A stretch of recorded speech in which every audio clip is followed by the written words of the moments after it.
வணக்கம். என் பெயர் கண்ணகி நகர் உமா மகேஸ்வரி.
தெருவிளக்கு வெளிச்சத்துல நாங்க முன்னேறி வருவோம் உயரத்துல, வாழ்ந்தா கூட வறுமையில வரலாறு படைப்போம் இந்த நகரத்துல. இது வெறும் காலா பாடல் இல்லை, காலத்தின் பாடல் என்பதற்கு உதாரணம் கண்ணகி நகர் உமா. சூப் கடை நடத்தி வருபவர் உமா வாசுதேவன்.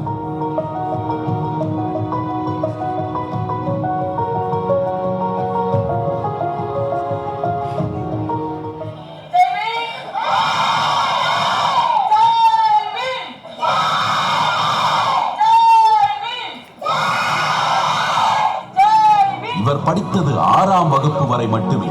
ஆனால் 3 ஆசிரியைகளை சம்பளத்துக்கு பணியில் அமர்த்தி 300 மாணவர்களுக்கு மேல் கண்ணகி நகரில் பயிற்சி வகுப்புகள் நடத்தி கொண்டிருக்கிறார்.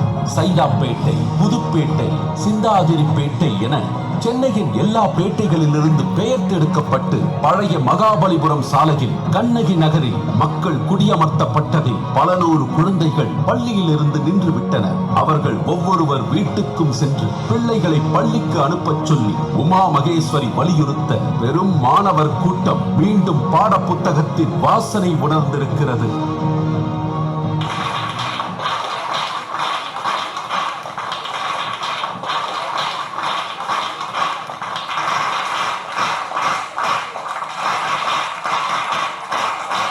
உமா மகேஸ்வரியின் பயிற்சி வகுப்புகள் மூலம் +2 படித்த 25 மாணவர்கள் வெற்றிகரமாக தேர்ச்சி பெற்று கல்லூரிக்குள் நுழைந்திருக்கிறார்கள். தன்னுடைய சூக்கடை மற்றும் கணவர் வாசுதேவன் ஆட்டோ ஓட்டுவதில் கிடைக்கும் சொற்ப பணத்தை வைத்துக் கொண்டு இவ்வளவையும் செய்து வரும் உமாவின் பெருங்கனவு கண்ணகி நகர் அமைந்திருக்கும் அதே பழைய மகாபலிபுரம் சாலையில் உள்ள மிகப்பெரிய IT நிறுவனங்களில் பல ஆயிரம் சம்பளத்தில் தங்கள் பகுதி மாணவர்களும் வேலை பார்க்க வேண்டும் என்பதே அது. உமா வாசுதேவனின் கனவு மெய்ப்பட வேண்டும் என விரும்பும் ஆனந்த விகடன் அவரை இந்த ஆண்டின் டாப் 10 மனிதர்களில் ஒருவராக அங்கீகரிக்கிறது.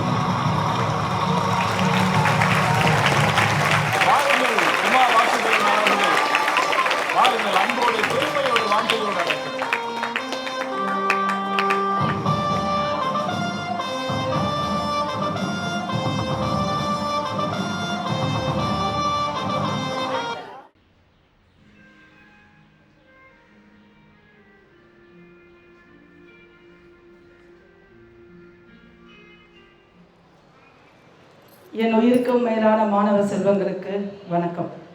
எல்லோரும் நல்லா இருக்கீங்களா? வீடியோ பார்த்தீங்க, பிடிச்சிருந்தா வீடியோ உங்களுக்கு? வீடியோவில் யார் பார்த்தீங்க? யார் வந்தாங்க? யார் பார்த்தீங்க? யாரோ ஒரு அம்மா வந்து சாப்பாடு போட்டாங்க, படிப்பெல்லாம் கொடுத்தாங்க, பார்த்தீங்களா? யார் அந்த அம்மா? நான் தான். இந்த வீடியோவில் சாப்பாடு போடுறது, அவார்டு வாங்குறதெல்லாம் பார்த்தீங்க. இதுக்கு பின்னாடி நடந்ததையும் அதுக்கப்புறம் நடந்ததையும் அவங்க கிட்ட பேசணும்னு ஆசைப்படுறேன். பேசலாமா? உங்க பர்மிஷன் கொடுத்தீங்கன்னா பேசலாம். பேசலாமா? இல்லையே, ஒரு சில பேர் தான் தலையாட்டுறீங்க. அந்த சைடு, அந்த பக்கம்லாம் கொஞ்சம் அமைதியா இருக்கீங்க. எப்படி? நீங்க எல்லாரும் சொன்னாதான் எனக்கு தெரியும் என்ன இன்ட்ரெஸ்டா இருக்கீங்க அப்படின்னு சொல்லி. உண்மையிலேயே அழகா இருக்கு. ரொம்ப முதல்ல வந்து இந்த வாய்ப்பை எங்களுக்கு கொடுத்த அம்மாவுக்கு வந்து நன்றி சொல்லணும். ஏன்னா ரொம்ப அழகா இருக்கீங்க, ரொம்ப அழகு. குழந்தைங்கனாலுமே அழகு. அதுவும் இந்த மாதிரி இந்த குட்டி குட்டி ரோஸ் எல்லாம் ஒரே இடத்துல கூட்டி வச்சா எப்படி இருக்கும், அப்படி ஒட்டு மொத்தமா அந்த மாதிரி. அப்பா, அந்த ஒரு பூங்கொத்து, நிறைய பூங்கொத்துங்களை ஒரு இடத்துல வச்சா அந்த மாதிரி ஒரு ஃப்ரெஷ்ஷாக இருக்குது. எங்களுக்குலாம் எவ்வளோ மன உரசல், எவ்வளோ ப்ராப்ளம்லாம் எங்களுக்கு நிறைய இருக்குது. அதெல்லாம் தாண்டி இந்த மாதிரி உங்கள் மாதிரி முகங்களை பார்க்கும், அந்த கள்ளங்கபடம் இல்லாத முகங்களை பார்க்கும் போது அத்தனை கடவுளையும் ஒரே இடத்துல பார்த்த ஒரு திருப்தி, அத்தனை பூக்களையும் ஒரே இடத்துல பார்த்த ஒரு திருப்தி, அத்தனை விண்மீன்களையும் ஒரே இடத்துல பார்த்த ஒரு திருப்தி. இது அதாவது பகல்ல வந்து பல நட்சத்திரங்களை பார்த்த ஒரு திருப்தி எனக்கு. உண்மையிலேயே அவ்வளோ அழகா இருக்கீங்க. உங்களையும் தான்ப்பா சொல்றேன், ரொம்ப அழகா இருக்கீங்க. நான் அந்த பக்கமும் பார்த்து பேசும்போது அவங்களுக்கு என்ன தோணுது, பாத்தியா இந்த அம்மா வந்து அந்த அம்மா மாதிரியே இருக்க பெண் பிள்ளைகளை மொத்தமா பார்த்து பேசுறாங்க அப்படின்னு நினைக்காது. நீங்களும் அழகு, எல்லாருமே அழகு. குழந்தைங்க நான் பொதுவா சொன்னேன், பெண் பிள்ளை அனுப்புன குழந்தைங்கனாலுமே அழகு. உண்மையிலேயே படிக்கிற குழந்தைங்க, அதுவும் அந்த சீருடையில பார்க்கும் போது ரொம்ப அழகா இருக்கீங்க.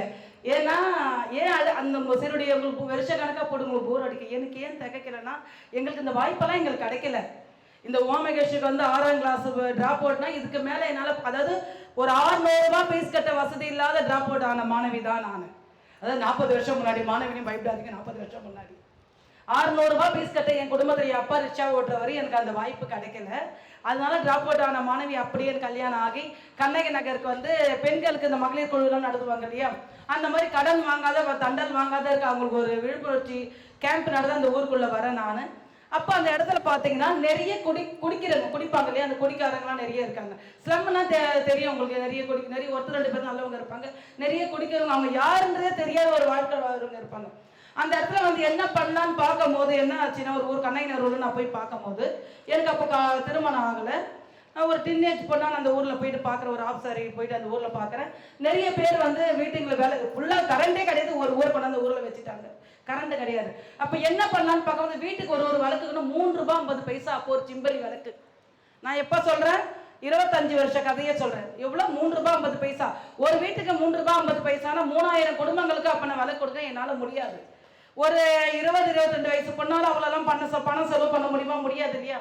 அதனால என்ன பண்ண, அந்த ஆண்கள் குடிச்சிட்டு தூக்கி எறிகிறாங்க இல்லையா பாட்டில், அந்த பாட்டில் கிளீன் பண்ணி ஒரு ஆணி எடுத்து ஓட்டை போட்டு அதில் நிறைய திரி போட்டு அதில் மண்ணெண்ணெய் ஊற்றி அதையே விளக்கா ஒவ்வொரு வீட்டுக்கும் கொடுத்தேன்.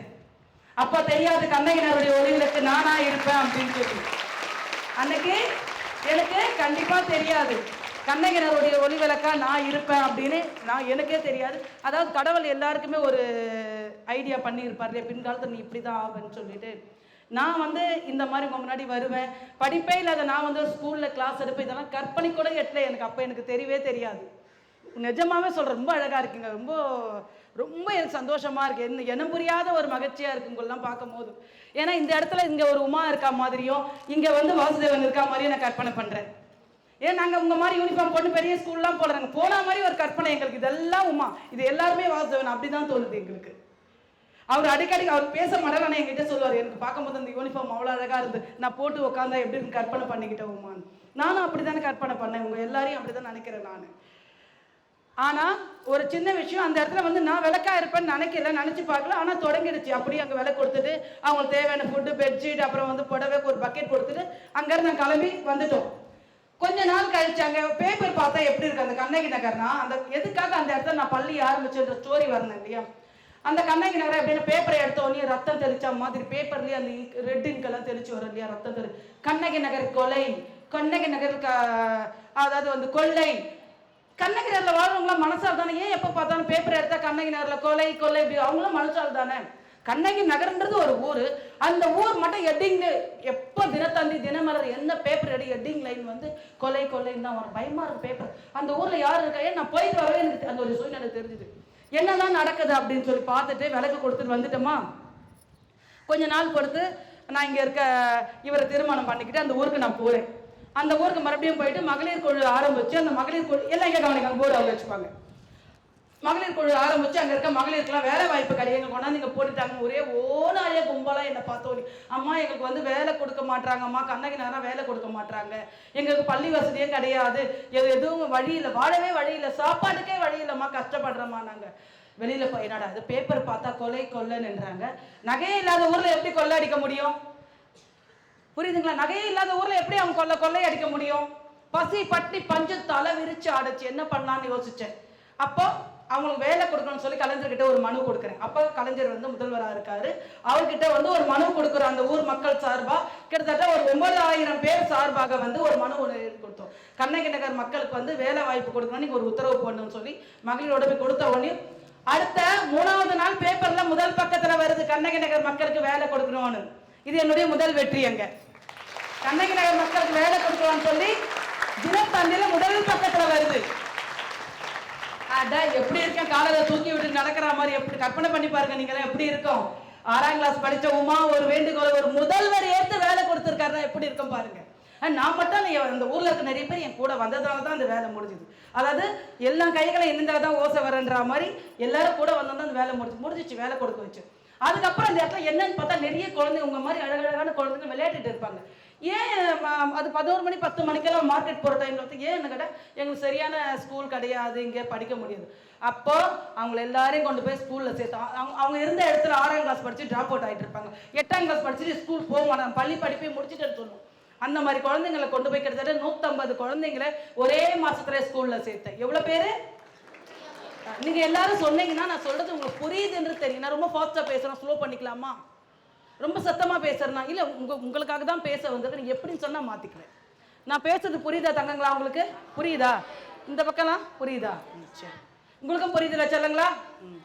அப்போ 150 பேரை பள்ளியில சேர்த்த உடனே அந்த ஊரே திரும்பி யார் இந்த அம்மா? அரசியல்வாதிகள்லாம் ஒரே கடுகடுப்பா ஆயிடுச்சு. என்னது இது? யார் இந்த அம்மா? இவங்க என்ன கவுன்சிலர் நிற்க போறாங்களா, எம்எல்ஏவா நிற்க போறாங்க? நல்லது பண்ணாலுமே அப்போ நல்லது பண்ணனா இவங்க வேலை தான், அது அவங்களுக்கே தேர்வு பண்ண மாட்டாங்க. அதை நான் பண்ணிட்டு இருக்கேன், எனக்கு தெரியாம, நான் யாரும் தெரியாம பண்ணிட்டு இருக்கேன். அப்போ ஸ்கூல்ல சேர்த்துட்டு என்ன பண்ணேன், என் பிள்ளைங்களை கொண்டு போய் ஸ்கூல்ல விட்டுட்டு வரும்போது என் பிள்ளைங்களை வந்து வீட்டுக்கு அனுப்பிச்சிட்டேன். ஏன்னா ஃபீஸ் கட்ட முடியுது. எவ்வளோ? ஒரு 4500 ரூபாய் என்னுடைய ஃபர்ஸ்ட் பையனுக்கு ஃபீஸ், என் பொண்ணுது 3500 ரூபாய், என்னுடைய குட்டி பையன் எல்கேஜி ஃபீஸ் வந்து 2500 ரூபாய். அந்த ஸ்கூல்ல வந்து இந்த ஃபீஸ் என்னால் கட்ட முடியாதுன்னா ஒரு ஆட்டோக்கார குடும்பம்னா இது வருஷம் போகிறது பெரிய அமௌண்ட். இது போன வருஷமே உங்களுக்கு ஃபீஸ் பெண்டிங் இருக்குது, உங்களை வந்து ஸ்கூலில் சேர்க்க மாட்டேன்னு சொல்லி பசங்களை அமைச்சிட்டு கல்லமா. நான் ஒரு தாய், என் பிள்ளைங்களை படிப்பு போதும் ரொம்ப கஷ்டமா இருக்கு, என்னென்னமோ கற்பனை பண்ண, என்னடா இப்படி காலம் ஓடிக்கிட்டே இருக்க அப்படின்னு அழுதுட்டே வந்து விட்டுட்டேன். ஈவினிங் ஆச்சு, 5 மணிக்கு வாசல் உட்காந்து படிங்கன்னு சொல்லிட்டு மேலே போயிட்டு அதை ஈவினிங் ஸ்நாக்ஸ் கொடுப்பேன். என்கிட்ட காசு இல்லை, தோசை மாவு 2 தோசை ஊற்றி கொண்டு வந்த 3 பேருக்காக ஊட்டலான்னு. நான் தோசை ஊற்றும் போது என் 3 பிள்ளைங்க படிச்சுட்டு இருந்தாங்க. மேலே போய் அதை ஊற்றி பிளேட்டில் கொண்டு எடுத்துன்னு வரும்போது 6 குழந்தைங்க உட்காந்து படிச்சுட்டு இருக்காங்க. அந்த தோசையை அந்த 6 குழந்தைங்க புட்டு 2 வாய் ஊட்டிட்டு நான் மேலே போயிட்டேன். மறுநாள் என் குழந்தைங்க வர்றதுக்கு முன்னாடி 10 குழந்தைங்க என் பிள்ளைங்களுக்காக வெயிட் பண்ணிட்டு இருந்தாங்க பேக் வச்சுட்டு. அப்போ எனக்கு தெரிஞ்சது இந்த இடத்துக்கு தேவையானது கல்வி. எல்லாருக்குமே கல்வி அவசியம். ஆனால் கண்ணகி நகருடைய இந்த பேரை மாற்றணும்னா கல்வி ரொம்ப முக்கியம். அப்போ யோசிச்சு ஆரம்பிக்கப்பட்டது அம்பேத்கர் பாடசாலைன்னு. அன்னைக்கு ஆரம்பிச்ச பாடசாலை 10 நாள், அதாவது 10 குழந்தைங்க இருந்தாங்க இல்லையா, 3 குழந்தைங்களோட 10 குழந்தைங்க, 10 குழந்தைங்க அப்படியே 10 நாள்ல 100 குழந்தைங்க. 15-20 நாள் கூட ஆகல, 300 குழந்தைங்க. உங்களை விட அதிகமா இருப்பாங்க 300 குழந்தைங்க. கற்பனை பண்ணி பாருங்க. 6ஆம் கிளாஸ் டிராப் அவுட் ஸ்கூல் நடத்தி, நைட்டு ஸ்கூல் நடத்தி 300 பேரை ஒரு மாசத்துக்குள்ள உட்கார வைக்க முடியும்னா அப்ப அந்த ஊருக்கு கல்வி எவ்வளவு அவசியம் இருந்த பாருங்க. எதுக்காக சொல்ல வரனா, நிறைய உங்களுக்கு ஈஸியாக கிடைச்சதுனால அதை வந்து எப்படி பயன்படுத்துறீங்கன்னு எனக்கு தெரியல, உங்களுக்கு அந்த ஒரு அருமை தெரியல. ஆனால் அந்த இடத்துல ரொம்ப கஷ்டம், படிப்பு ரொம்ப கஷ்டன்றதுனால 300 குழந்தைங்க அந்த சாலையே கல்வி சாலையாக மாறிச்சு. இந்த பக்கம் 6ஆம் கிளாஸ் 8ஆம் கிளாஸ் பசங்க உட்காந்துருப்பாங்க, இந்த பக்கம் 9, 10 இந்த பக்கம் உட்காந்துருப்பாங்க, அப்புறம் 1ஆம் கிளாஸ் 2ஆம் கிளாஸ் இப்படி உட்காந்துருப்பாங்க, 10th கிளாஸும் இப்படி உட்காந்துருப்பாங்க, இப்படி மற்ற கிளாஸும் இப்படி உட்காந்துருப்பாங்க. அந்த ரோடு வந்து போக முடியாத அளவுக்கு ஆயிடுச்சு. சைக்கிளில் போகிறவங்க அப்படி பார்த்து என்னடா பண்ணுறாங்க இந்த அம்மா அப்படின்னு பார்த்துட்டு போவாங்க. அந்த மாதிரி கல்வி சாலைன்னு இதை கேள்விப்பட்டவங்க என்ன பண்ணாங்க, பத்திரிகையில போட ஆரம்பிச்சாங்க. தி இந்துல முதல் எங்களை பத்தி போடும்போது 6ஆம் கிளாஸ் டிராப் அவுட் எச்எம் நடத்தும் அந்த பள்ளியில் 300 மாணவர்கள் சாலையில் அப்படின்னு போட்டாங்க. இதை பார்த்தவொடனே என்ன பண்ணாங்க, மதுரை, தஞ்சாவூர், சேலம், நான் கொஞ்சம் பேர் தான் சொல்றேன், அந்த மாதிரி ஊர்ல இருந்து பஸ் வச்சுட்டு எங்களை பார்க்க வராங்க. அந்த மாதிரி பஸ் நிறுத்திட்டு நாங்கள் டியூஷன் எடுக்கிறத பார்த்துட்டு இருப்பாங்க. அப்போ 6ஆம் கிளாஸ் படித்து ட்ராப் அவுட் ஆகி வாழ்க்கையே போயிடுச்சு அவ்வளோதான் சொல்லிட்டு 3 குழந்தைங்களாம் ஆயிடுச்சு. கல்வி கிடைக்கல, அதாவது கல்வி இருந்தால் இன்னும் நல்லா இருந்திருப்ப, கல்வி கிடைக்கிற பயத்தில் இருந்த நம்ம ஊரே திரும்பி பார்க்க வைக்கும் போது எப்படி இருக்கும், விஜய் மாதிரி ஆயிட்டேன் அக்கா நான். எப்படி அப்படி காலரை தூக்கி விட்டுட்டு அப்படி ஸ்டைலாக நடக்கிறதா, எப்படி டீச்சரே ஆக முடியாது, நம்ம எச்எம் ஆகிட்டேன் இல்லையா, ஒரு ஸ்கூலுக்கு நைட்டு ஸ்கூலுக்கு எச்எம் ஆகிட்டேன் அப்படின்னு என்னை சுற்றி கூட்டம். அப்போ ஒரு நாள் ஒரு வெள்ளிக்கிழமை நினைக்கிறேன் 5 பத்திரிக்கை ஒன்றா வந்து நிற்குது. தினத்தந்தி இருக்கிற அத்தனை பத்திரிக்கையும் எப்படி இருக்கான், ஒரு பெரிய ஆச்சர் நயன்தாராலாம் எப்படி பேட்டி கொடுப்பாங்க அந்த மாதிரி இந்த பக்கம் திரும்பி ஒருத்தர் சொல்கிறேன், இந்த பக்கம் திரும்பி ஒருத்தர், அந்த ஊரே என்னை அப்படியே பார்க்குது. ஆஹா, யாரா இந்த அம்மா ஒரே புரட்சி பண்ணிக்கின்னு இருக்காங்க, என்னதுக்காக இப்படி எல்லாம் பண்ணுறாங்க இவங்கன்னு சொல்லிட்டு. அப்போ அந்த பத்திரிகை எழுதிட்டு போனாங்க இல்லையா, இது வந்து நிறைய பேருக்கு பிடிக்கல. பத்திரிகையில் இந்த அம்மா என்ன சொன்னாங்க, எது சொன்னாங்க தெரியாம அரசியல்வாதிகிட்ட லட்டி கொடுத்து என்னை அடிச்சு அந்த கூட்டத்தை கலைக்க சொல்லி கொடுத்து அமைச்சிருக்காங்க. என்ன பண்ணியிருக்காங்க, போலீஸ் வருது, ஒரு போலீஸ் இன்ஸ்பெக்டர் வராது லட்டி எடுத்துன்னு என்னை அடிக்கிறதுக்கு. ஆக்சுவலாக அவர் செய்ய வேண்டிய வேலை இதெல்லாம், சமூகத்துக்கு அவர் செய்ய வேண்டிய வேலை இதெல்லாம் நான் பண்ணுறேன்னு சொல்லிட்டு லட்டி எடுத்துட்டு வந்து ஏந்திரு பசங்களா ஏந்து. நான் வந்து சார் எதுக்கு சார் எழுப்புறீங்க குழந்தைங்களை, என்ன சார் பண்ணுறாங்க, படிக்கிற பிள்ளைங்களை, நீ என்ன படிச்சிருக்க, நீ வந்து MS டிகிரி முடிச்சிருக்க, டிகிரி காட்டு அப்படின்னு. நான் கடகன் நான் விடுவேன், நான் கடகன் ஒரு 6ஆம் ட்ராப் அவுட் சர்டிஃபிகேட் கொண்டு கையில் கொடுத்தாங்க சார். என்கிட்ட இருக்கிற சர்டிஃபிகேட் தானே கொடுக்க முடியும். அவர் என்ன பண்ணாலும் டிகிரி முடிச்சிருந்தா தான் நான் டியூஷன் எடுக்கணுமா, படிப்பை வந்து கையில் எடுக்கணுமா, 6ஆம் கிளாஸ் ட்ராப் அவுட்லாம் எடுக்கக்கூடாது. என்கிட்ட இருக்க சர்டிஃபிகேட் 6ஆம் கிளாஸ் சர்டிஃபிகேட் எடுத்துன்னு கொடுத்தேன். திருப்பி இந்த சர்டிஃபிகேட் இல்லைம்மா, நீ பொது சேவை செய்யறதுக்கு சான்றிதழ் எடுத்துணும் ஆமா நான் சார் கடகன்னு போனேன். கடகன்னு போய் என் பிறந்த சர்டிஃபிகேட் கொண்டாந்து கொடுத்தேன். அவர் என்னம்மா நீ காமெடி பண்ணுறியாமான்றார் என்னை பார்த்துட்டு. தம்பி என்கிட்ட இருக்கிற சர்டிஃபிகேட் தானேப்பா நான் கொடுக்க முடியும், உங்ககிட்ட இருக்கிற சர்டிஃபிகேட் தானே கொடுப்பேன்.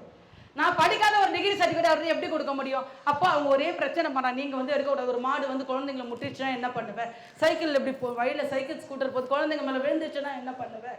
அப்போ இந்த மாதிரிலாம் கேட்டு என்னை வந்து அந்த பிள்ளைங்க படிக்காத அளவுக்கு பண்ண பார்க்குறாங்க. அப்போ நான் என்ன பண்ணேன், சார் பசங்க மேலே சைக்கிள் விழுந்துட்டா அவங்க அப்பா அம்மாவுக்கு நான் பதில் சொல்கிறேன், ஸ்கூட்டர் குழந்தைங்க மேலே விழுந்துட்டா அவங்க அப்பா அம்மா ஸ்கூட்டர் கிட்ட பேசி நாங்கள் என்ன பண்ணமோ அதை பண்ணிக்கிறோம். நீங்கள் கேட்க இதை மீறி கேட்டிங்கன்னா நாங்கள் எல்லாம் அப்படியே OMRல போய் நாங்கள் போராட்டம் நடத்துவோம் சார்ன்னு சொன்னேன். அவங்க கொஞ்சம் பேசிட்டு கொஞ்சம் திட்டிட்டு நீ இனிமேலாம் பண்ணக்கூடாது சொல்லிட்டு போயிட்டாங்க, முடிஞ்சு போச்சு. அப்போ அவங்க புரிஞ்சுட்டாங்க, எது சொன்னால் எங்கள் போலீஸ்க்கெலாம் பயப்பட மாட்டாங்க அப்படின்றது அவங்களுக்கு தெரிஞ்சு போயிட்டாங்க. அவங்க போனதுக்கு அப்புறம் என்ன ஆச்சுன்னா 25 மாணவர்களை பட்டதாரி ஆக்கணும். நீங்க பாத்தீங்க இல்லையா இங்க ஒரு வீடியோல, அந்த 25 மாணவர்கள் யாருன்னா, அதாவது இந்த பாரிஸ் பார்த்து தெரியலையா உங்களுக்கு, பாரிஸ்ல சாலை ஓரம் அந்த குப்பை தொட்டி ஓரம்லாம் இருப்பாங்க இல்லையா மக்கள், அந்த மாதிரி வீடு கூட இல்லாம ரோட்ல இருக்க தூங்குற பசங்களை தான் இந்த 25 பேர் நான் பட்டதாரி ஆக்கணும். யாரை பட்டதாரி ஆக்கணும், அந்த சாலை ஓரம் தூங்குவாங்க இல்லையா அந்த குழந்தைங்க செலக்ட் பண்ணி படிக்க வச்சு அவங்களுக்கு காலையில் டிஃபன் கொடுப்பேன், 4 இட்லி தக்காளி சட்னி, ஈவினிங் வந்தா முட்டை ஒரு டம்ளர் பால், இதுக்காக வந்து அவன் படிக்க வருவான்னு சொல்லி இதெல்லாம் கொடுத்து அவங்கள படிக்க வச்சு தினேஷ் என்ற மாணவன், அது பேப்பர்லயே வந்திருக்கோம், நீங்க போய் பார்த்தீங்கன்னா யூடியூப்ல அதெல்லாம் போட்டிருப்போம். 8 மார்க் எடுத்த தினேஷை வந்து 6 மாசத்துல 88 மார்க் எடுக்க வச்சோம். 6ஆம் கிளாஸ் டீச்சர் எவ்வளோ 8 மார்க் எடுத்த மாணவனை 88 மார்க் எடுக்க வச்சு அவங்க அப்படியே எச்சம் கூப்பிட்டு, எப்படி மேடம் நீங்க பண்றீங்க, நாங்கெல்லாம் இவ்வளவு படிச்சுட்டு பண்ண முடியாத ஒரு அதாவது மனதில் உறுதி வேண்டும், மனசுல வந்து உறுதி, என்னால எடுத்த காரியத்தை முடிக்க முடியும்ன்ற நம்பிக்கையை என் மேல நான் வச்சதான் அங்க ஜெயிச்சேன். என்னது என் மேல நம்பிக்கை வைக்கணும் இல்லையா, உங்க மேல நீங்க நம்பிக்கை வைக்கலாம், எப்படி ஜெயிப்பீங்க. இப்போ ஒண்ணும் இல்லை, இங்க இருக்க நான் படிக்க மாட்டேன், பக்கத்துல இருக்க பையன் நல்லா மார்க் எடுப்பான் அப்படின்னா அப்ப அவன் மேல வைக்கிற நம்பிக்கை நான் எடுப்பேன்ற நம்பிக்கை உங்க மேல வைக்கணும் இல்லையா.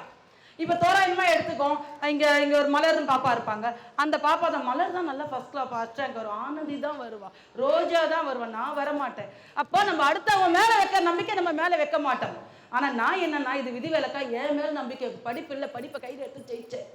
இன்னைக்கு படிக்காத நான் பல காலேஜ்ல போயிட்டு பல கல்லூரியில போய் கிளாஸ் எடுத்துட்டு இருக்கேன், புரியுதுங்களா. என் மேல முடியுன்ற நம்பிக்கை நான் வச்சதுனால தான் ஜெயிச்சேன். அதே மாதிரி நீங்களும் 10 மாணவர்களா வருவீங்க, முதலிடம் பிடிக்க முடியும் நம்பிக்கை உங்க மேல நீங்க வைக்கணும். யார் வைப்பாங்க, நீங்க வைக்கலாம், யார் வைப்பாங்க. நான் வச்சுட்டு நம்பின்னு போயிட்டோமா, இவங்க எல்லாம் நல்லா 10 நல்லா ரேங்க் எடுப்பாங்கன்னு சொல்லிட்டு போயிட்டோமா. யார் வைக்கணும்? என் மேல நான் வச்சா உங்க மேல யார் வைக்கணும்? இல்ல இதுவே டவுட்டா இருக்காப்பா உங்களுக்கு? டவுட்டா? உங்க மேல நீங்க தான் நம்பிக்கை வைக்கணும். உங்களால முடியாது எதுவுமே கிடையாது. உங்களால முடியாது, உன்னால் முடியும் தம்பி, உன்னால முடியும். நீ நினைச்சா மட்டும்தான் நல்ல மார்க் எடுப்ப. வாழ்க்கையில வந்து பின்னாடி ஒரு அறிவர் அம்பேத்கரவோ இல்ல அப்துல் கலாமோ இல்ல மகாத்மாவோ வர முடியும். அவங்க சாயல்ல கண்டிப்பா வரலாம். நீ உன் மேல வச்ச நம்பிக்கை மட்டும்தான் ஜெயிக்கும். அடுத்தவங்க மேல வைக்கிற நம்பிக்கை ஜெயிக்காது. சரிங்களா? ஏன் மேல நம்பிக்கை வச்சதுனால தான் இன்னைக்கு நீங்க வீடன் விருது ஒண்ணுதானே பாத்தீங்க. 76 அவார்டு வாங்கியிருக்கேன். எவ்வளோ? 76 அவார்டு. நான் ஜெயிக்க முடியும் என்ற நம்பிக்கை என் மேல வச்சதால மட்டும்தான். நான் படிக்க முடியும், என்னால முடியும். அந்த மாணவி ஃபர்ஸ்ட் வருவானா, அவங்க ஈக்குவலுக்கு நான் வர முடியும் என்ற நம்பிக்கை உங்க மேல நீங்க வச்சா மட்டும்தான் ஜெயிக்க முடியும். இல்லைன்னா ஜெயிக்க முடியாது. இருக்கு அவங்க மேல நம்பிக்கை. நல்ல மார்க் எடுப்பீங்க, ஃபர்ஸ்ட் வருவீங்க நம்பிக்கை எல்லாருக்குமே இருக்கா? எத்தனை பேர் ஃபர்ஸ்ட் வருவீங்க நம்பிக்கை இருக்கு? கை தூக்குங்க பார்க்கலாம். பாதி பேர் கையை தூக்க மாட்டீங்கடா. இல்லையாங்க 4-5 பேர் சரியாக. ஏமா நீ ஃபர்ஸ்ட் வர மாட்டியாமா? அப்ப எல்லாருக்கும் உங்க மேல நம்பிக்கை இருக்கு, கண்டிப்பா இருக்கு. அப்ப எக்ஸாம் முடிஞ்சு ரிசல்ட் பார்க்கும்போது நான் வரலாமா? என்னை ஏமாத்த மாட்டீங்களே எல்லாரும்? எதுக்காக இன்னொரு விஷயமும் சொல்றேன்னா, உங்களுக்கு கிடைச்ச மாதிரி ஆசிரியர்கள்லாம் எங்களுக்கு கிடைக்கல. உங்களுக்கு கிடைச்ச மாதிரி டீச்சர்ஸ்லாம் எங்களுக்கு கிடைக்கவே இல்லை. உங்களுக்கு கிடைச்ச இந்த கிரவுண்ட் மாதிரிலாம் எங்களுக்கு கிடைக்கவே இல்லை. நாங்க வந்து 6ஆம் கிளாஸ் படிக்கும் போது, தேங்க்யூடா எல்லாம் நல்ல மார்க் எடுப்பீங்க. நாங்க 6ஆம் கிளாஸ் படிக்கும் போது எங்க புத்தகம் எங்க கட்டுரையெல்லாம் வாங்கி வச்சு வாத்தியார் தூங்குவாங்க. என்ன பண்ணுவாங்க? ப்ராமிஸ், தூங்குவாங்க. நல்லா வச்சுட்டு தூங்கின்னு இருப்பாங்க அப்படின்னு. ஆமாமா, அதனாலதான் சொல்ல, நீங்க ஐயெடுத்து வணங்க வேண்டிய காவல் தெய்வங்க இவங்கெல்லாம். உங்களுக்கு கிடைச்ச ஆசிரியர்கள்லாம் தயவு செஞ்சு ஒரு கிளாப் பண்ணுங்க. என்னுடைய சார்பா கிளாப் பண்ணுங்க. உங்களுக்காக உருகி ஒவ்வொரு நொடியும் உங்களுக்காக அவங்களுக்கு குடும்பம் இருக்கு. தேங்க்யூடா ரொம்ப ஆசிரியர் பட்டு நிறையமா அந்த ஸ்கூல் பசங்களுக்கு. இல்லை நான் எனக்கு புரியுது, உண்மையிலேயே சொல்றேன். அதாவது நான் வந்து பார்க்கும் போது ஒவ்வொருத்தரும் அந்த மேம்ல இருந்து அவங்கள இருந்து இவங்க இந்த பசங்களை இந்த கிளாஸ் நடக்கணும், அந்த அவங்க ரொம்ப சந்தோஷப்பட்டாங்க. நீங்க இந்த கிளாஸ் கொடுக்க வரீங்க, என் பிள்ளைங்களுக்கு நான் ஆர்வமா இருக்கேன். என் பிள்ளைங்க எத்தனை பேர் உங்களை மாதிரி மாறுவாங்க, இல்லை நல்ல விஷயங்களை எடுத்துப்பாங்க கிட்ட நான் ஆசைப்படுறேன். அவ்வளோ எப்படியாவது ஒரு பிள்ளை ஜெயிச்சிடாதா இந்த வகுப்புல இருந்து, இந்த வருஷம் ஒரு பிள்ளை அவங்கள மாதிரி வந்துடாதா அப்படின்னு ஒரு கற்பனை. ஒரு தாயுடைய அந்த வேதனை ஒரு பிள்ளைங்களுக்கு கண்டிப்பா தெரிஞ்சாகணும். தாயோடைய சிறந்தவங்க யாருன்னா ஆசிரியர் தான். அந்த தாய்மையை வந்து கண்ணில் நான் பார்த்தேன். அவங்க கண்ணில் பார்த்தேன் வந்து பேச 2 செகண்ட் அவங்க பேசும்போது அந்த பதற விஷயம் அப்படியே நான் பார்த்தேன். ரொம்ப ஆனா இந்த மாதிரி ஒரு ஆசிரியர் எனக்கு கிடைச்சிருந்தா, அந்த மாதிரி ஒரு ஆசிரியர் இவங்க மாதிரி எனக்கு கிடைச்சிருந்தா, நான் வந்து ஒரு ரொம்ப பெரிய ஆள் ஆகியிருப்பேன்டா. கண்டிப்பா ஒரு கல்வித்துறை சேர்ந்த ஒரு சம்பந்தமா பெரிய ஆளா ஆயிருப்பேன். எனக்கு கிடைக்கல. எனக்கு கிடைச்சவங்களாம் என்னை ஏமாத்துறவங்களா கிடைச்சாங்க. ஆனா உங்களுக்கு பார்த்தியா, நீங்க செஞ்ச தர்மம் சொல்லுவாங்களே, அப்பா அம்மா செய்த புண்ணியம் வந்து இந்த ஸ்கூல்ல உங்களுக்கு இடம் கிடைச்சிருக்கு. இங்க படிக்கிற ஒரு வாய்ப்பு உங்களுக்கு கிடைச்சிருக்கு. உண்மையிலேயே சொல்றேன். இங்க வந்து அவ்வளோ ஒரு நல்ல ஒரு நீட்னஸை பார்த்தேன். அவங்களுடைய ஒன்று நல்லா யோசிச்சு பாருங்க. நம்ம வீட்டில் நம்ம அப்பா அம்மா நமக்காக செய்கிற வேலையே கஷ்டமா இருக்கு. அவங்களுக்கும் குழந்தை இருக்கும், குடும்பம் இருக்கும். அந்த வேலையை முடிச்சுட்டு நேரம் தவறாம உங்ககிட்ட வந்து அவங்க போராடிட்டு போனா எவ்வளோ கோயில் கட்டி கும்பிடணும். எத்தனை பேர் நீங்க டீச்சர்லாம் செலவு வைக்க போறீங்க?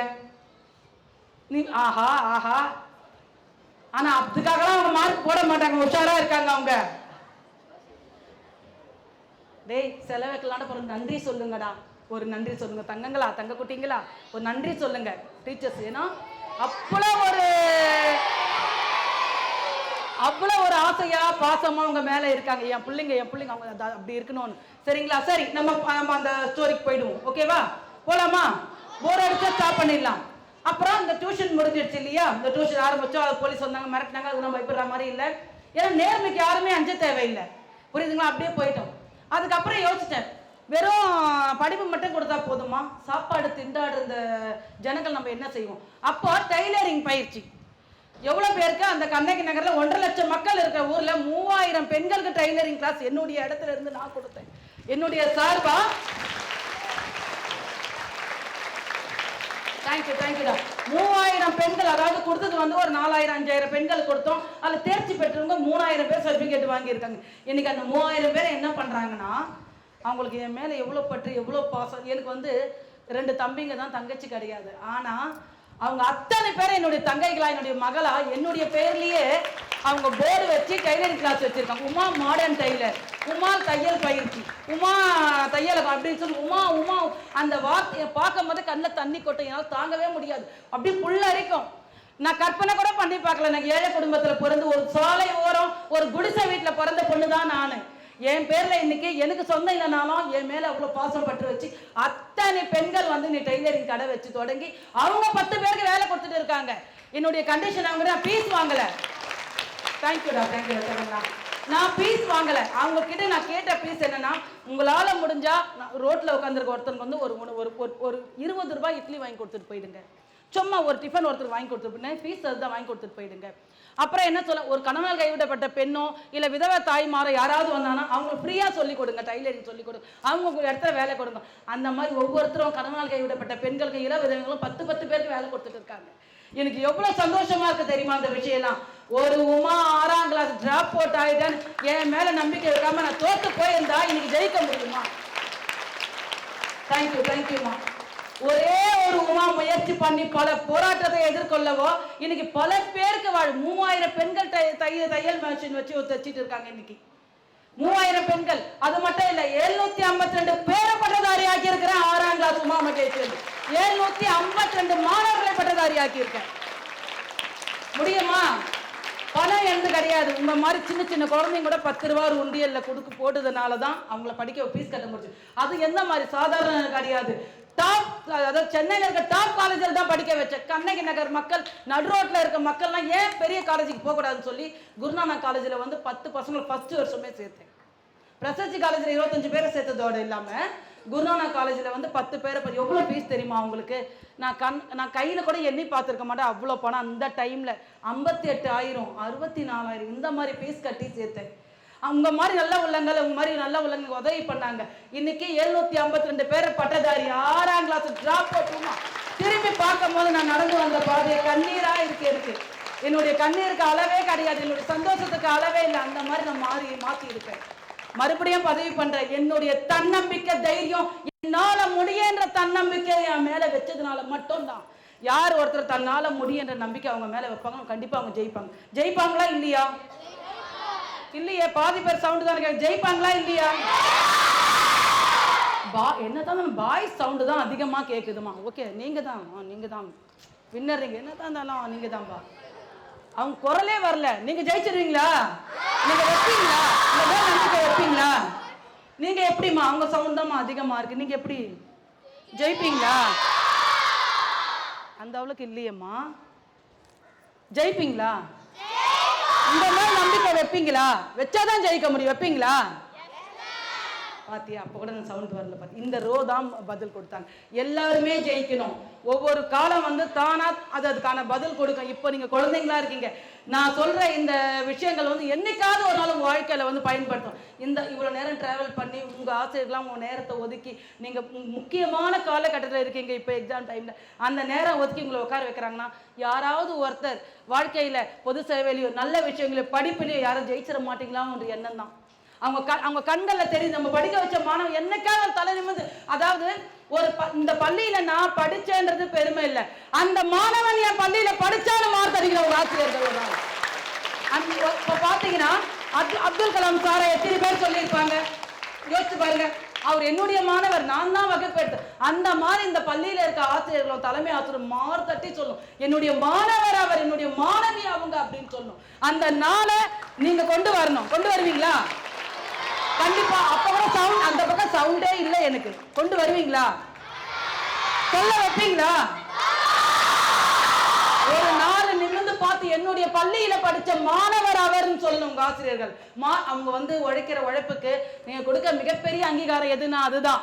நீங்க அன்னார்ந்து பாக்குற உயரத்தில் நிற்கும் போது அவங்க பார்த்து ஒரு ஆனந்த கண்ணீர் விடுவாங்க பாரு, அதுதான் அவங்களுக்கு கிடைக்கிற, நீங்க வைக்க போற சிலையை நீங்க கொடுக்குற அந்த மரியாதை அவங்களுக்கு. அதுதான் நீங்க ஞாபகத்துல வச்சுங்க, சரிங்களா? சும்மா படிச்சோமா போனோமான்னு இருக்கக்கூடாது. உங்களுடைய நேரத்தை, அதாவது நேரம் அவ்வளவு ஒரு முக்கியமான நேரம், அந்த நேரத்தை கரெக்டா பயன்படுத்திங்க. ஏனோ தானே இருக்காதீங்க செல்லங்களா. எங்களுக்கு கிடைக்காத ஒரு விஷயத்தை உங்களுக்கு கிடைச்சிருக்காங்க, அந்த கிடைக்காத வேதம் எங்களுக்கு தான் தெரியும்.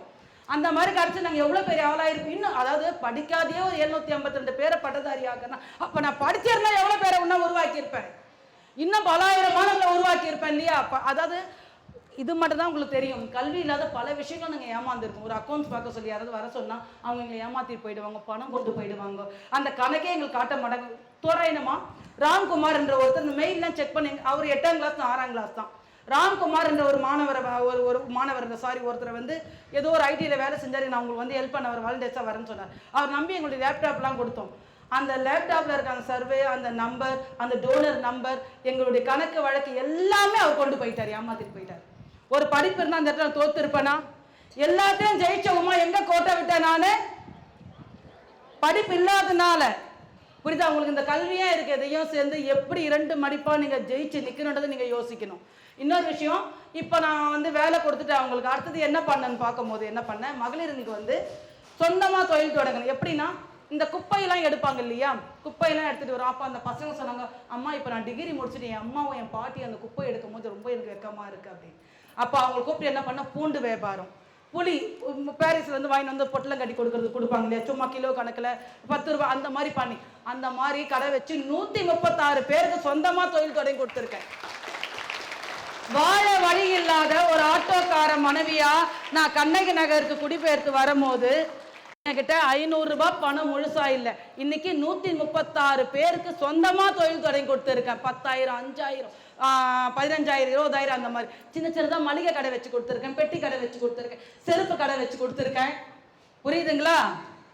இவ்வளவும் வந்து என் மேல நான் வச்ச நம்பிக்கையால மட்டும்தான். தன்னம்பிக்கை ரொம்ப முக்கியம். என்னால முடியும் ஒரு காரியத்தை எடுத்துட்டு அதை சாதிச்சே தீரணுன்ற அந்த எண்ணம் எப்போ நம்ம கிட்ட இருக்கோ அப்ப நம்ம ஜெயிப்போம். நல்ல மார்க் என்னால எடுக்க முடியும் என்ற நம்பிக்கை உங்க மேல இருக்கிறவரை தான் நீங்க எடுக்க முடியும். என்னால முடியாதான் பாதி பலம் போயிடும். உங்களை விட்டு என்ன போயிடும்? பாதி பலம் போயிடும். அதை ஞாபகத்துல வச்சுங்க. நீங்க சரி நான் பேசி முடிச்சுட்டேன். நீங்க நான் பேசுனது ஏதாவது கேள்வி கேட்குறீங்களா? யாராவது கேள்வி கேட்குறீங்களா? இப்படி ஆட்டக்கூடாது, எழுந்து வந்து கேள்வி கேட்கணும். இப்படி இல்லை, இப்படி வாங்க. இல்லை, நான் சில விஷயம் சொன்னேன், சொல்லாமே விட்டுருப்பேன். வீடியோவில் பார்த்தது ஏதாவது உங்களுக்கு பதிஞ்சு இருக்கும், நான் சொன்னதில் ஏதாவது நான் விட்ட விஷயம் ஏதாவது இருக்கும், பிடிச்ச விஷயம் ஏதாவது இருக்கும். அந்த மாதிரி இப்போ நான் பேசுனது எனக்கு ஏதாவது ஒரு பாயிண்ட். இப்போ அன்னதானம் ரோட்டில் உட்காந்துருக்கு நிறைய பேருக்கு நாங்கள் அன்னதானம் பண்ணோம். கொரோனாவில் மட்டும் 6 லட்சம் பேருக்கு அந்த ஒரு வருஷத்தில் அன்னதானம் பண்ணோம். இந்த மாதிரி நிறைய விஷயம் நாங்கள் பண்ண இல்லை. இதில் ஏதாவது உங்களுக்கு பிடிச்சிருக்கா? அந்த மாதிரி சொல்ல வருவீங்களா? யாராவது முதல்ல யாராவது வாங்க பார்க்கலாம். வீரன்னா பெண்களுக்கு தான்மா, ஆண்களுக்கா பெண்களுக்கா? நான் பார்த்துறேன். வாச்சல்ல இந்த மைக்கே கொடுத்துக்கிறேன்பா.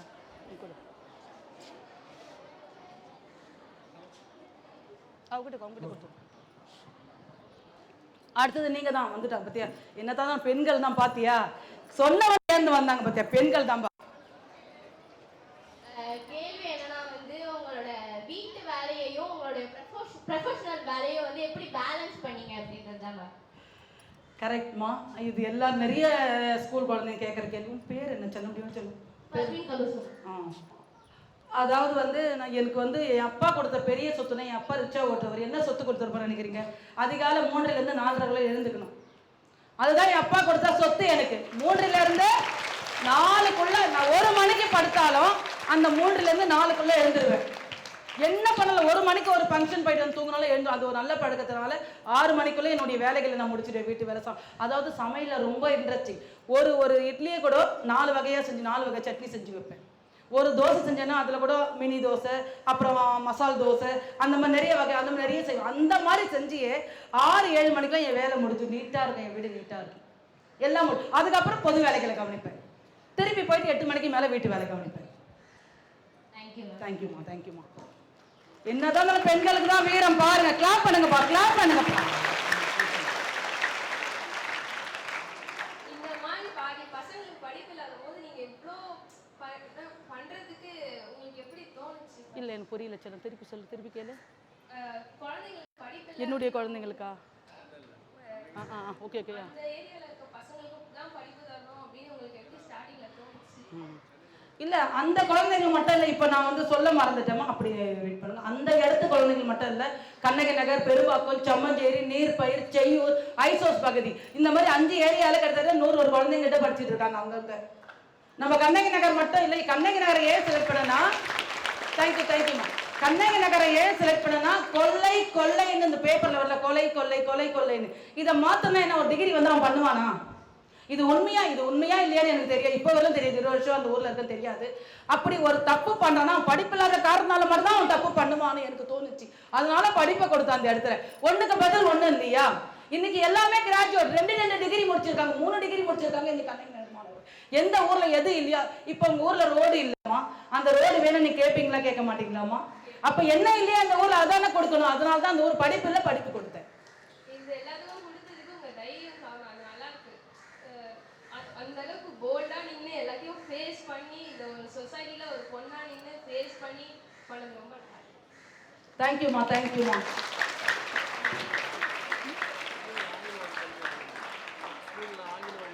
சொல்றேன். அது நடுவில் ஒரு சின்ன தகவல், அதுக்குள்ள யாரும் வரீங்க? என்ன தானே பெண்கள் தான் வராங்க. வந்துட்டாங்கப்பா, சிங்கக்குட்டி வந்துட்டா.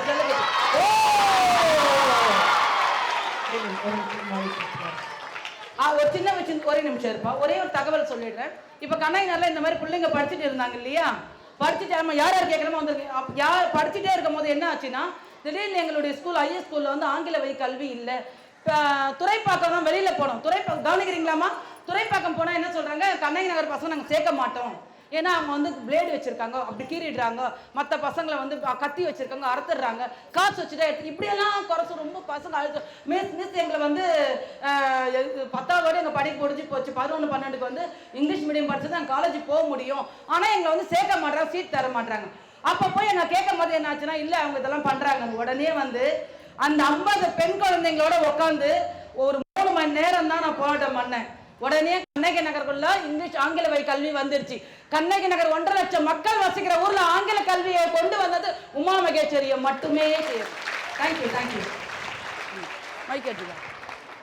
நீங்க வந்து வறுமையில இருந்தீங்க, உங்களால எப்படி காசை இது பண்ணி எல்லா பேருக்கும் கல்வி கொடுக்க முடியுது? நான் ஆரம்பத்திலே சொன்ன காசு எனக்கு ஒரு உழைப்பு மட்டும்தான். இந்த காசு உங்களா மாதிரி நீங்க கொடுக்குற அந்த 10 ரூபாய், இப்போ உங்க ஆசிரியர் கொடுத்த அந்த டொனேஷன் மட்டும்தான் இவ்வளவு பேரை கல்வியாளராக ஆக்குச்சு. என்னுடைய 10 ரூபாய் கூட கிடையாது, என்னுடைய உழைப்பு மட்டும்தான். எல்லாருமே டொனேஷன் கொடுத்தாங்க. அறிவும் உழைப்பு மட்டும்தான் என்னது, பணம் மற்றவங்களுக்கு தான். ஊரே கொடுக்கல தம்பி. இந்த பேப்பர் டிவி எல்லாம் பார்ப்பாங்க இல்லையா, டிவி பேப்பர்லாம். இந்த மாதிரி கண்ணகி நகரில் வந்து 6ஆம் கிளாஸ் படிச்சுட்டு ஒரு அம்மா வந்து இவ்வளோ பேரை படிக்க வச்சுருக்காங்க. அவங்க என்ன தேவைன்னு, ஐயா ஒரு பையனுக்கு ஃபீஸ் கட்டுங்கன்னு சொல்லுவேன். அவங்க வந்து 10,000 கொடுப்பாங்க. அந்த 10,000 அப்படியே நம்ம காலேஜை கட்டிட்டு போயிடுங்க, ஐயா ரசீட் வாங்கி போயிடுங்கன்னு சொல்லுவேன். இந்த மாதிரி 10 பேர் சேர்ந்தா ஒரு 5 பேருக்கு படிப்பு கொடுத்துடலாம் இல்லையா? அப்படி 10,000 கொடுக்க முடியல, ஒரு ஆள் 1000 ரூபாய் கொடுத்தா ஒரு 20 பேர் சேர்ந்தா 20,000 ஒரு பிள்ளைக்கு ஃபீஸ் கட்டலாம் இல்லையா? இப்படி தான் பண்ண வச்சு.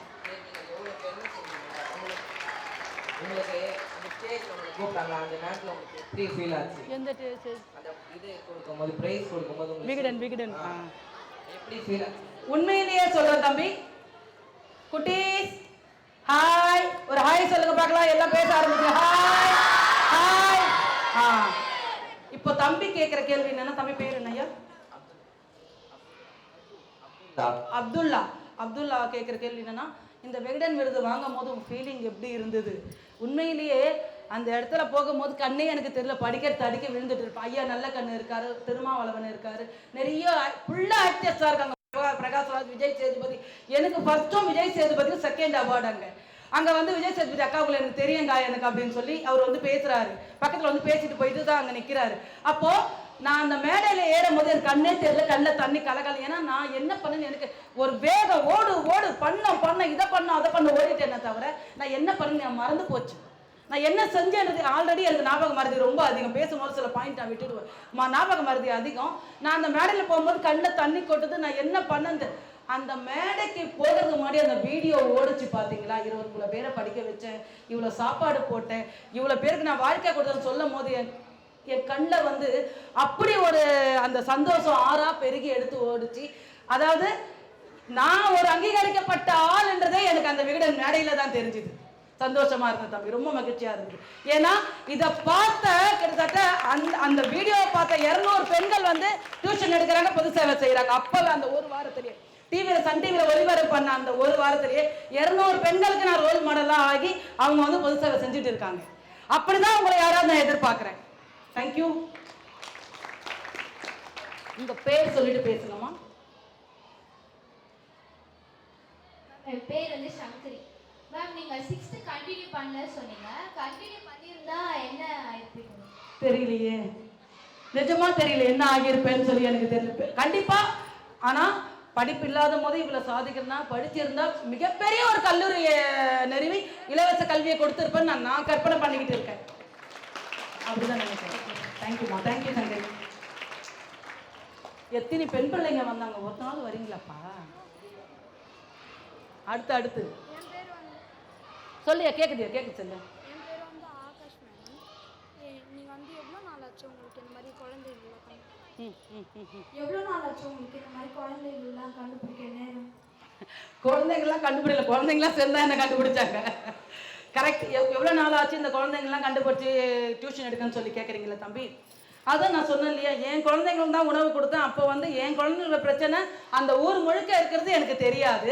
அப்போ என் குழந்தைங்களுக்கு உணவு கொடுக்கும் போது பக்கத்தில் அந்த 3 குழந்தைய உட்காந்து அந்த 10 குழந்தைங்க, அந்த 10 குழந்தை 100 குழந்தை ஆகும் போது இந்த கண்ணகி நகருக்கே நான் தேவைப்படுறேன்னு உணர்ந்தேன். அவங்களுக்கு நான் உங்களை கண்டுபிடிப்பேன், என்னதான் அந்த மக்கள் கண்டுபிடிச்சாங்க. நன்றி செல்லம். நெக்ஸ்ட் பெண் பிள்ளைங்க 10 பேர்கிட்ட கேள்வி கேட்டாங்க, நீங்க தான் கம்மியா கேட்டிருக்கீங்க. அவ்வளவுதான், முடிச்சிடலாமா? அவ்வளவுதானா? கேள்வி எதுவுமே இல்லையா? இன்னும் நான் எதிர்பார்த்த கேள்வி 2 சைட்ல இருந்தும் வரல.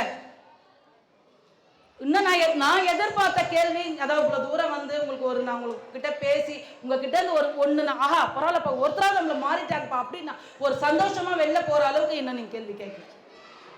வச்சிடலாம், ஓடியா விஜய் மாதிரி வந்தான் பாத்தியா அவன், சூப்பரா. கிளாப் பண்ணுங்க அதுக்கு. அவார்டு எடுக்கும் போது எப்படி இருந்துச்சு உங்க ரியாக்ஷன்?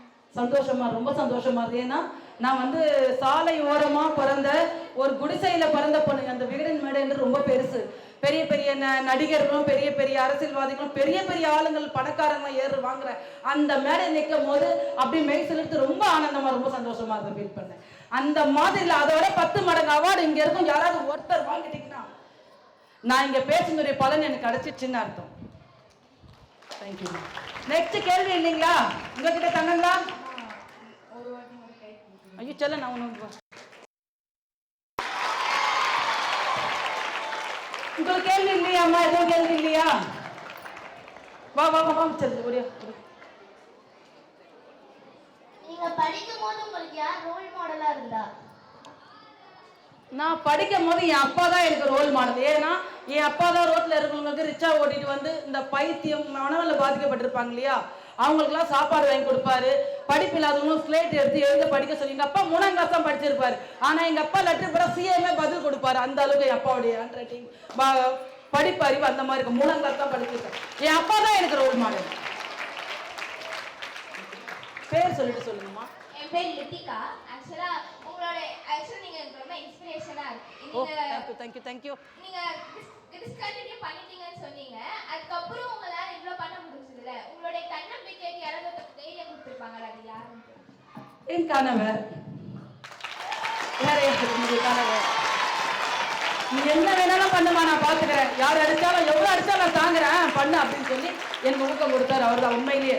எப்பயுமே சொல்லுவாங்க இல்லையா, எல்லாருடைய ஆண்கள் பின்னாடியும் ஒரு பெண் இருப்பாங்க, அப்படி வெற்றிக்கு பின்னாடி ஒரு பெண் இருப்பாங்க. அந்த மாதிரி இந்த பெண்ணுடைய வெற்றிக்கு பின்னாடி இந்த ஆண் இருந்தாரு.